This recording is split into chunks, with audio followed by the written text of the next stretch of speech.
Pas 4 ditësh është zgjidhur situata e mjeteve të tonazhit të rënd që ishin bllokuar në pikën e kalimit kufitar të Qafthanës.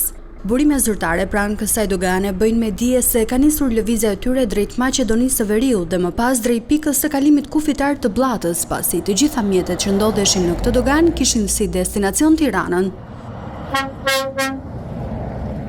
Zgjidhja erdhi pas një marrëveshje mes palës shqiptare dhe asaj maqedonase, sipas së cilës të gjitha mjetet e tonazhit të rënd që hynë në vendin ton nga Turqia dhe Maqedonia e Veriut do të kalojnë përmes pikës së kalimit kufitar të Bllatës në Dibër. Ndërkohë, automjetet e tonazhit të rënd që hynë në vend nga Kapshtica po përdorin aksin nacional Korç-Ersek-Leskovic-Përmet për të vijuar më pas drejt destinacioneve të tyre, ndërsa mjetet e vogla vazhdojnë të qarkullojnë në aksin Maliq-Moglic-Gram-Shelbasan. Policia rrugore ka shtuar patrullat në të dyja këto akse ku fluksi i lëvizjes së mjeteve është i lartë.